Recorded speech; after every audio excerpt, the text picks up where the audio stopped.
فادخلی فی عبادی وادخلی جنتی فادخلی فی عبادی وادخلی جنتی، اے بندے داخل ہو جا میری جنتوں کی طرف۔ وَنَحْمَدُهُ وَنُصَلِّي عَلَىٰ رَسُولِهِ الْكَرِيمِ اما بعد، اعوذ باللہ من الشیطان الرجیم، بسم اللہ الرحمن الرحیم۔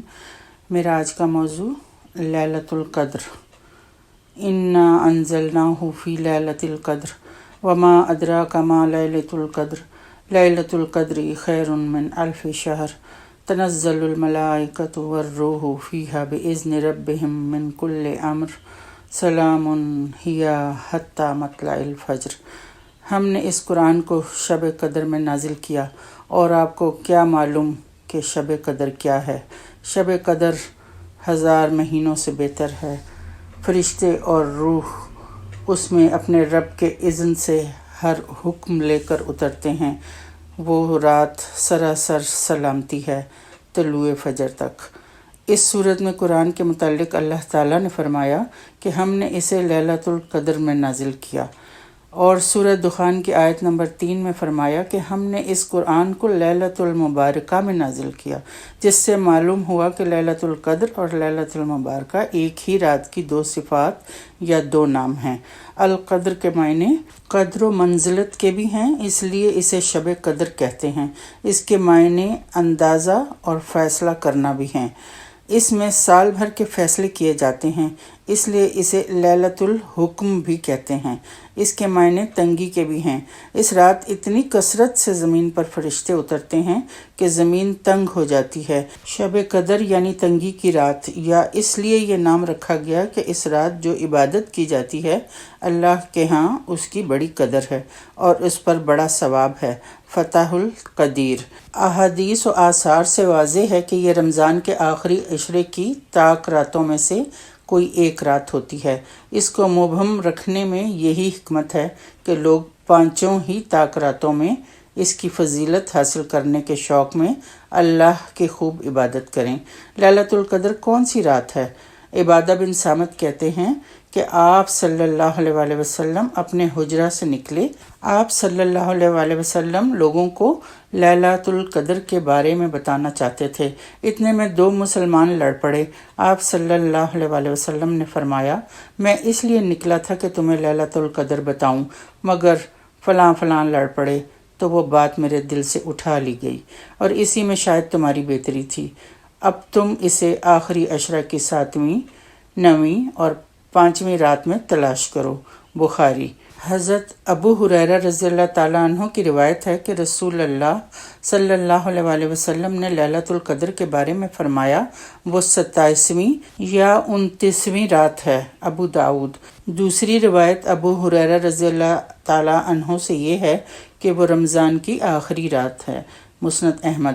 حضرت ابو ذر سے اس کے بارے میں دریافت کیا گیا تو انہوں نے کہا کہ حضرت عمر، حضرت حذیفہ اور اصحاب رسول صلی اللہ علیہ وآلہ وسلم میں سے بہت سے لوگوں کو اس میں کوئی شک نہ تھا کہ وہ رمضان کی 27ویں رات ہے۔ ابن ابی شیبہ۔ حضرت عبداللہ بن عباس رضی اللہ تعالیٰ عنہ کہتے ہیں کہ رسول اللہ صلی اللہ علیہ وآلہ وسلم نے فرمایا کہ اسے رمضان کی آخری 10 راتوں میں تلاش کرو، جبکہ مہینہ ختم ہونے میں 9 دن باقی ہوں، یا 7 دن باقی، یا 5 دن باقی۔ بخاری۔ اکثر اہل علم نے اس کا مطلب یہ لیا ہے کہ حضور صلی اللہ علیہ وآلہ وسلم کی مراد طاق راتوں سے تھی۔ حضرت ابو بکر رضی اللہ تعالیٰ عنہ کی روایت ہے کہ 9 دن باقی ہوں، یا 7 دن، یا 5 دن، یا 3 دن، یا آخری رات۔ مراد یہی تھی کہ ان تاریخوں میں لیلۃ القدر کو تلاش کرو۔ ترمذی، نسائی۔ حضرت عائشہ رضی اللہ تعالیٰ عنہ کی روایت ہے کہ رسول اللہ صلی اللہ علیہ وآلہ وسلم نے فرمایا کہ شب قدر کو رمضان کی آخری 10 راتوں میں سے طاق رات میں تلاش کرو۔ بخاری، مسلم، احمد، ترمذی۔ حضرت عائشہ رضی اللہ تعالیٰ عنہ اور حضرت عبداللہ بن عمر کی بھی یہ روایت ہے کہ رسول اللہ صلی اللہ علیہ وآلہ وسلم نے تازیست رمضان کی آخری 10 راتوں میں اعتکاف فرمایا ہے۔ ان تمام روایات سے اس رات کی عظمت و اہمیت واضح ہے۔ گویا کہ مخلوق اس کی تہ تک پوری طرح نہیں پہنچ سکتی۔ یہ صرف اللہ تعالیٰ کی ذات ہے جو اس کو جانتا ہے۔ یہ وہ مبارک رات ہے جس میں ایک ہی رات میں سارا قرآن لوح محفوظ سے آسمان دنیا پر نازل کر دیا گیا تھا۔ پھر وہاں سے فرشتے بتدریج 23 سال تک حسب موقع اور حسب ضرورت لے کر اترتے رہے، یعنی سارا قرآن اس رات کو حاملان وحی فرشتوں کے حوالے کر دیا گیا تھا، پھر اللہ تعالیٰ کے حکم کے مطابق بتدریج نازل کیا جاتا رہا۔ لیلۃ القدر کی ایک رات کی عبادت 1000 مہینوں کی عبادت سے بہتر ہے، اور 1000 مہینے 83 سال 4 مہینے بنتے ہیں۔ یہ امت محمدیہ پر اللہ کا کتنا احسان عظیم ہے کہ مختصر عمر میں زیادہ سے زیادہ ثواب حاصل کرنے کے لیے کیسی سہولت عطا فرمائی ہے۔ اس میں کوئی شک نہیں کہ نبی کریم صلی اللہ علیہ وسلم نے اس رات کے عمل کی بڑی فضیلت بیان کی ہے۔ چنانچہ بخاری و مسلم میں حضرت ابو ہریرہ کی روایت ہے کہ حضور صلی اللہ علیہ وسلم نے فرمایا، من قام لیلۃ القدر ایمانا و احتسابا غفر لہ ما تقدم من ذنبہ، جو شخص شب قدر میں ایمان کے ساتھ اور اللہ کے اجر کی خاطر اللہ کی عبادت کے لیے کھڑا رہا، اس کے پچھلے تمام گناہ معاف ہو گئے۔ اور مسند احمد میں حضرت عبادہ بن صامت کی روایت ہے کہ حضور صلی اللہ علیہ وسلم نے فرمایا کہ شب قدر رمضان کی آخری 10 راتوں میں ہے، جو شخص ان کے اجر کی طلب میں عبادت کے لیے کھڑا رہا، اللہ اس کے اگلے پچھلے گناہ معاف کر دے گا۔ قرآن نازل ہوا اس ایک مبارک رات میں، اس کا مطلب یہ ہے کہ اس ایک رات میں خیر و بھلائی کا اتنا بڑا کام ہوا کہ کبھی انسانی تاریخ کے کسی طویل زمانے میں بھی ایسا کام نہ ہوا تھا۔ اس لیے اس ایک رات کی عبادت ایک طویل مدت کی عبادت سے بہتر ہے۔ اس کی تائید میں چند احادیث بیان ہیں۔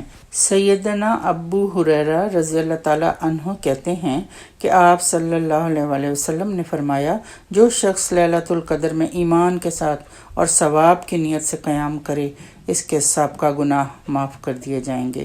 بخاری۔ علاوہ ازیں بعض حضرات 1000 مہینے سے مراد 1000 مہینے یعنی 83 سال اور 4 ماہ ہی لیتے ہیں۔ ان کے نزدیک اس ایک رات کی عبادت 83 سالوں سے بہتر ہے جن میں شب قدر کو شمار نہ کیا جائے۔ 1000 مہینے سے بہتر ہونے کے مختلف مفہوم۔ یہاں 1000 مہینوں سے مراد 1000 مہینے کی معینہ مدت نہیں، جس کے 83 سال اور 4 مہینے بنتے ہیں۔ اہل عرب کا قاعدہ یہ تھا کہ وہ بہت زیادہ مقدار یا مدت کے بارے میں جب ذکر کرتے تو 1000 یعنی 1000 کا لفظ استعمال کرتے تھے، کیونکہ وہ حساب کتاب نہیں جانتے تھے۔ ان کے ہاں گنتی کا سب سے بڑا عدد 1000 یعنی 1000 ہی تھا، بلکہ اس سے مراد ایک طویل زمانہ ہے۔ اس وضاحت کے بعد اس آیت کے 2 مطلب بیان کیے جاتے ہیں۔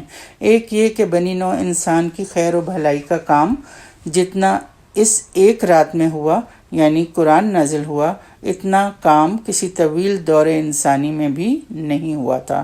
اور دوسرا مطلب یہ ہے کہ اس ایک رات کی عبادت ایک طویل مدت کی عبادت سے بہتر ہے۔ اس رات میں جو فرشتے نازل ہوتے ہیں وہ ساری رات اللہ تعالیٰ کی عبادت کرنے والوں کے لیے امن و سلامتی کی دعائیں کرتے رہتے ہیں، اور یہ فرشتے خود سے نہیں آتے بلکہ اپنے رب کے اذن سے آتے ہیں۔ اور پھر اللہ تعالیٰ فرماتے ہیں کہ اس رات میں سراسر سلامتی ہے، طلوع فجر تک یعنی شام سے صبح تک وہ پوری رات خیر ہی خیر ہے، ہر شر اور فتنے سے پاک۔ اس کی صبح کو جب سورج نکلتا ہے تو اس میں شعاع نہیں ہوتی۔ ترمذی۔ اس سلامتی والی رات میں مومن شیطان کے شر سے محفوظ رہتے ہیں۔ فرشتے اہل ایمان کو سلام کرتے ہیں، ایک دوسرے کو بھی سلام کرتے ہیں۔ جو شخص بھی زمین میں کھڑا یا بیٹھا یاد الہی میں مشغول ہوتا ہے اس کو سلام کرتے ہیں اور اس کے حق میں دعائیں استغفار کرتے ہیں۔ رسول اللہ صلی اللہ علیہ وسلم عام دنوں کی نسبت آخری عشرے میں خوب محنت اور کوشش کرتے، اس لیے ہمیں بھی زیادہ سے زیادہ قرآن پاک کی تلاوت کرنی چاہیے، اس کے معنوں پر غور و فکر کرنا چاہیے، حفظ کا اہتمام کریں، زیادہ سے زیادہ استغفار کریں، کیونکہ ہمارے نبی پاک صلی اللہ علیہ وآلہ وسلم نے بطور خاص یہ دعا سکھائی ہے، اللہم انکا عفو تحب العفو فاعف عنی۔ جامع ترمذی۔ اے اللہ تو معاف فرمانے والا ہے، تو معاف کرنے کو پسند کرتا ہے، بس تو مجھے معاف فرما دے۔ آمین ثم آمین۔ وآخر دعوانا ان الحمد للہ رب العالمین۔